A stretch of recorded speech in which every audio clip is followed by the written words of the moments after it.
बहू, आज मेरी किट्टी पार्टी है और मेरी किट्टी की सहेलियां आएंगी। सब इंतजाम अच्छे से हो जाना चाहिए। खाने पीने के सामान में कोई कमी ना रहे। और हाँ, गंवारों की तरह कपड़े पहन कर न आना। उन लोगों के सामने तुम यह जो 6 मीटर का कपड़ा लपेटे रहती हो, वह ना लपेटना। तुम साड़ी पहनकर उन लोगों के सामने नहीं आओगी। उन लोगों की बहुएं मॉडर्न कपड़े पहनती हैं। अगर तुम साड़ी लपेट कर आ जाओगी तो वह लोग मेरा मजाक उड़ाएंगी। इसलिए तुम भी मेरी सहेलियों के सामने मॉडर्न कपड़े ही पहनकर आना। मेरी बात कान खोलकर सुन लो। उन लोगों के सामने ऐसा कोई काम न करना जिससे उन लोगों को यह पता चले कि तुम एक गंवार हो। रेखा की सास ने अपने लहजे में कहा। तो रेखा कहने लगी, मम्मी जी, मेरे पास मॉडर्न कपड़े नहीं हैं। तो रेखा की सास कहने लगी, मैंने तुम्हें लाकर दिए तो थे, वो कहाँ गए? रेखा की सास आनंदी ने गुस्से में पूछा, मम्मी जी, मैंने वह सभी कपड़े राधा दीदी को दे दिए थे क्योंकि मुझे वह कपड़े पहनने ही नहीं थे। रेखा ने डरते हुए नजरें झुकाकर कहा, अब तो समय भी नहीं है कि बाजार जाकर तुम्हारे लिए कपड़े लेकर आऊं। हे भगवान, मैंने ऐसा क्या पाप किया था कि मुझे ऐसी गंवार बहू मिली।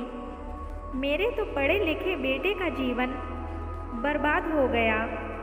पता नहीं प्रभास के पापा को इस लड़की में क्या दिखाई दिया जो इस लड़की को अपनी बहू बनाकर ले आए। आनंदी जी गुस्से में बड़बड़ा रही थी। अपनी सास की बात सुनकर रेखा की आंखों में आंसू आ गए। उसने कहा कुछ नहीं, बस चुपचाप वहाँ से जाने लगी। तभी उसकी नज़र अपने ससुर पर पड़ी। वह शायद दरवाजे पर खड़े होकर अपनी पत्नी की बातें सुन रहे थे। आनंदी जी की भी नज़र जैसे ही अपने पति पर पड़ी, वह सकपका गई। रेखा के ससुर प्रकाश जी कुछ कहते उससे पहले ही दरवाजे की घंटी बज गई। आनंदी जी ने कहा, लगता है मेरे किटी की सहेलियां आ गई हैं। उन्होंने जानबूझकर प्रकाश जी से कहा जिससे वह बात को आगे ना बढ़ाए। प्रकाश जी वहाँ से चले गए क्योंकि बाहरी लोगों के सामने वह कोई हंगामा नहीं करना चाहते थे। आनंदी जी ने दरवाज़ा खोला तो वहाँ उसकी किटी की सहेलियाँ खड़ी हुई थीं। आनंदी उन्हें देखकर खुश हो गई, उन्हें अंदर लेकर आई। घर की सजावट देखकर उनकी एक सहेली ने पूछा, मिसेज पांडे, घर का डेकोरेशन तो बहुत अच्छा लग रहा है। हाँ मिसेज मेहता, यह मेरी पसंद से हुआ है, इसलिए अच्छा तो रहेगा ही, आनंदी जी ने गर्व से कहा। सभी किट्टी की औरतें अपने अपने घर की बड़ाई करने में लग गई थीं। आनंदी जी भी अपनी पसंद और अपनी काबिलियत का बखान करने में लगी हुई थी। तभी मिसेज मेहता ने पूछा, मिसेज पांडे, आपकी बहू दिखाई नहीं दे रही है, क्या आप उसे हम लोगों से मिलवाना नहीं चाहती? मिसेज मेहता की बात सुनकर आनंदी जी को न चाहते हुए भी रेखा को वहाँ बुलाना पड़ा। रेखा ने शिफॉन की साड़ी पहनी हुई थी और अपने लंबे बालों की चोटी गूंथी हुई थी। रेखा को साड़ी पहने देखकर सभी औरतें एक दूसरे का मुंह देखकर मुस्कुराने लगीं। आनंदी जी ने सभी के चेहरों की मुस्कुराहट देखकर रेखा को घूरने लगी। उन औरतों में से एक ने कहा, अरे आनंदी जी, आपकी बहू अभी भी पुराने जमाने के कपड़े पहनती है या तुम उसे दबाकर रखती हो? स्वयं तो मॉडर्न कपड़े पहनती हो और बहू को साड़ी पहनने के लिए मजबूर करती हो। आप कैसी बातें कर रही हैं मिसेज पाठक? मैं आपकी तरह दोहरा व्यवहार नहीं रखती हूँ। मैंने अपनी बहू पर कोई पाबंदी नहीं लगाई है। आपकी बहू की तरह मेरी बहू भी गंवारों की तरह ही रहना पसंद करती है। आज उसके कारण मुझे तुमसे ऐसी बातें सुननी पड़ रही हैं, वरना किसी की क्या मजाल। आप इस समय मेरे घर पर हैं, इसलिए मैं चुप हूँ, नहीं तो मुझे भी जवाब देना अच्छी तरह आता है। आनंदी जी ने संगीत लगा दिया और सभी नृत्य करने लगी। किट्टी पार्टी शाम 6 बजे तक चली। उसके बाद सभी किट्टी मेंबर वहाँ से चली गईं। अपनी सहेलियों के जाने के बाद आनंदी जी ने बहू रेखा को गुस्से में आवाज़ लगाई, रेखा यहाँ आओ। रेखा अपनी सास के सामने आकर खड़ी हो गई। फिर डरते हुए धीरे से पूछा, जी मम्मी जी क्या बात है? आपने मुझे क्यों बुलाया है? तुमने कसम खा ली है क्या कि मेरी लोगों के सामने बेइज्जती करवाती रहेगी? आनंदी जी ने गुस्से में दांत पीसते हुए पूछा, मम्मी जी मैंने आपकी बेइज्जती कहाँ की है? मैंने तो आपकी सहेलियों के सामने कुछ भी नहीं कहा, तब आप ऐसा क्यों कह रही हैं? रेखा ने धीरे से डरते हुए पूछा, इतनी भोली बनने की ज़रूरत नहीं है। तुम्हारे पहनावे को देखकर मेरी सहेलियों ने मेरा कितना मजाक उड़ाया है, तुम्हें पता भी नहीं है और तुम कह रही हो कि तुमने कुछ नहीं किया। आनंदी जी ने चिल्लाते हुए कहा, मम्मी जी साड़ी पहनने से आपकी बेइज्जती हुई, यह बात मेरी समझ में नहीं आई। मुझे साड़ी पहनना पसंद है। मैं अपनी भारतीय संस्कृति को पसंद करती हूँ। मुझे पाश्चात्य संस्कृति का पहनावा नहीं पसंद है। रेखा ने परेशान लहजे में कहा, तुम मम्मी से जवान लड़ा रही हो। उसके पति प्रभास ने घर के अंदर आते हुए कहा, मैंने तो ऐसा कुछ नहीं कहा। मैं तो मम्मी जी से इतना कह रही थी कि रेखा की बात को काटते हुए प्रभास ने कहा, चुप करो, वैसे तो बहुत संस्कारी बनती हो और जब बड़ों को जवाब देती हो तो तुम्हारा संस्कार कहाँ चला जाता है? प्रभास की बात सुनकर रेखा की आंखों में आंसू आ गए। रेखा के आंसू देखकर आनंदी जी ने कहा, फिर शुरू हो गया इसका त्रिया चरित्र। तुम माँ बेटे हमेशा रेखा का अपमान क्यों करते रहते हो? मैंने तुम लोगों को कितनी बार समझाया है कि अपनी हरकतों से बाज आ जाओ, वरना मुझसे बुरा कोई नहीं होगा। रेखा गंवार नहीं है, पढ़े लिखे गंवार तुम दोनों हो। मैंने जानबूझकर रेखा को अपनी बहू बनाया है, जिससे मेरी आने वाली पीढ़ियों को भारतीय सभ्यता, संस्कृति और संस्कारों का ज्ञान हो सके। तुम दोनों ने तो अपनी भारतीय संस्कृति को ताक पर रख दिया है। तुम दोनों स्वयं गलत हो और गलत रेखा को ठहरा रहे हो। आज के बाद अगर तुम दोनों ने रेखा का अपमान किया तो मुझसे बुरा कोई नहीं होगा। रेखा के ससुर प्रकाश जी ने गुस्से में कहा और वहाँ से चले गए।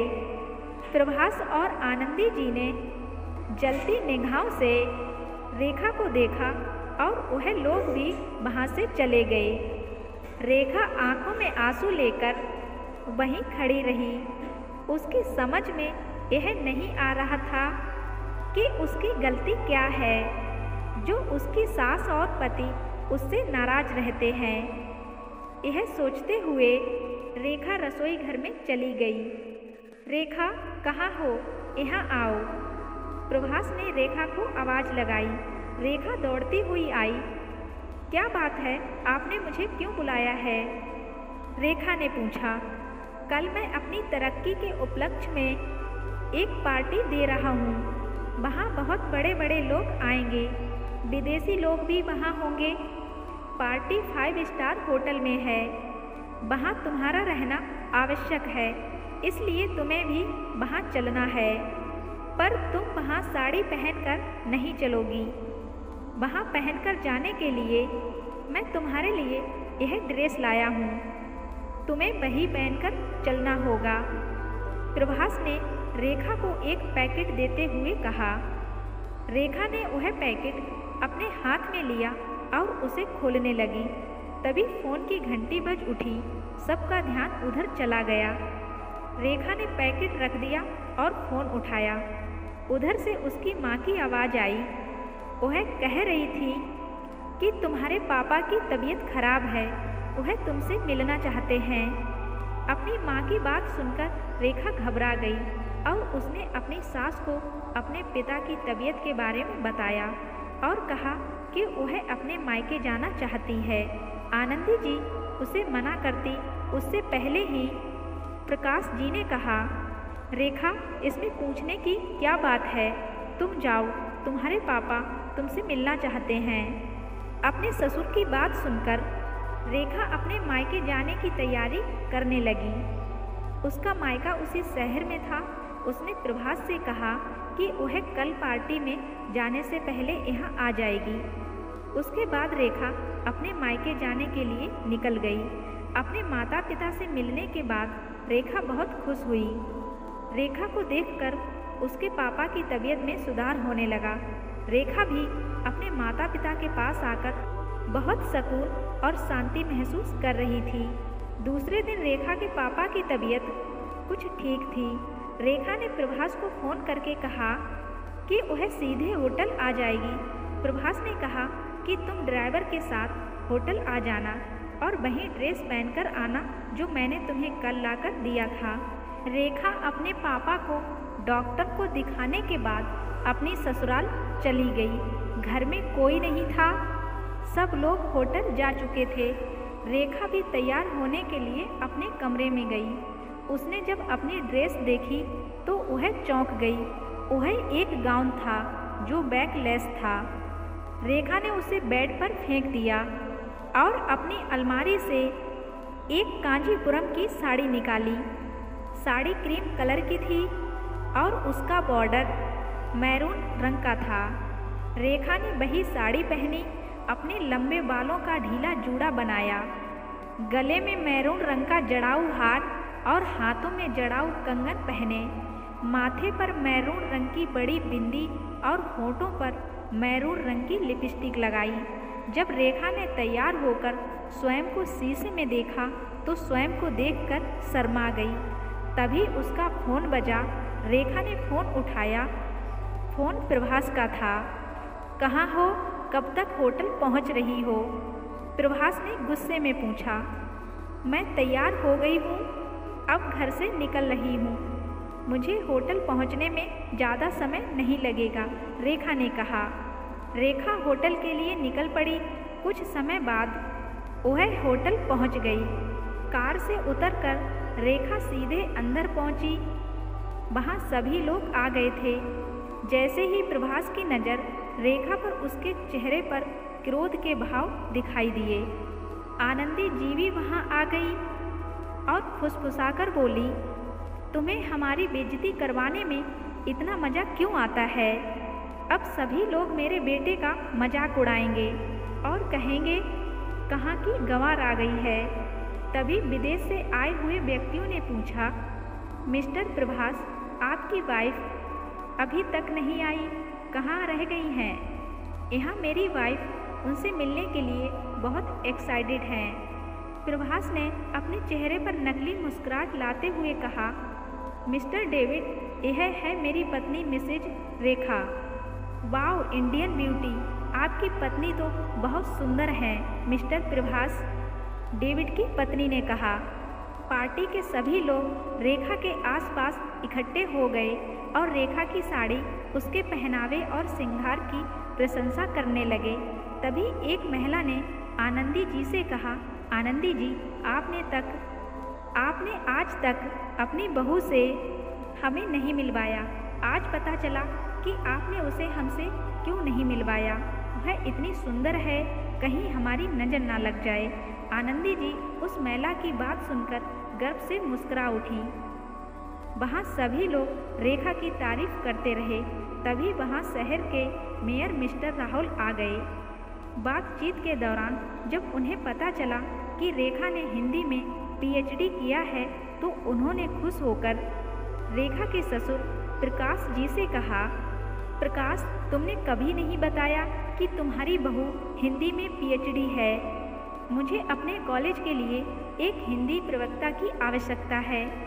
मेयर साहब की बात सुनकर रेखा के चेहरे पर खुशी दिखाई देने लगी। मेयर साहब की बात सुनकर आनंदी और प्रभास के चेहरे पर भी गर्व की मुस्कुराहट फैल गई। तभी वहाँ प्रकाश जी आ गए और उन्होंने अपनी आवाज़ में कहा, क्या हुआ आनंदी, आज तुम्हारे चेहरे पर रेखा के लिए गुस्सा और नफरत नहीं दिखाई दे रही है? और प्रभास, तुम्हें आज रेखा एक गंवार नहीं लग रही है। आज यह चमत्कार कैसे हो गया? अपने पिता की बात सुनकर प्रभास ने शर्म से अपनी नज़रें झुका लीं और आनंदी के चेहरे पर भी शर्मिंदगी का भाव दिखाई देने लगा। मुझे माफ़ कर दो बेटा, हम लोगों के चेहरे पर पाश्चात्य संस्कृति का पर्दा पड़ा हुआ था जो आज उतर गया। हमें तुम पर नाज है और मैं भी खुश हूँ कि प्रभास के लिए उसके पापा ने इतनी सुंदर और संस्कारी लड़की ढूंढी। आनंदी जी ने हंसते हुए रेखा से कहा। प्रभास बहुत प्यार से रेखा को देख रहा था। रेखा की नज़र जब प्रभास पर पड़ी तो उसे अपनी ओर देखता पाकर रेखा ने शर्माकर अपनी नज़रें झुका लीं। प्रकाश जी अपने परिवार को एकजुट होता देखकर खुशी से उन्हें देख रहे थे और उनके चेहरे पर गर्वीली मुस्कान फैल गई। तो कहते हैं ना, किसी के कपड़ों से पहनावा देखकर कि किसी का पहनावा देखकर उसको हम जांच नहीं सकते हैं। दोस्तों, उम्मीद करती हूँ यह कहानी आपको ज़रूर पसंद आई होगी। अगर कहानी पसंद आई है तो वीडियो को लाइक शेयर ज़रूर कर देना और मेरे चैनल को भी सब्सक्राइब ज़रूर कर लेना। साथ ही बेल आइकन को प्रेस करके ऑल पे क्लिक कर देना, जो ऐसी ही खूबसूरत कहानी आपको सबसे पहले मिल जाए।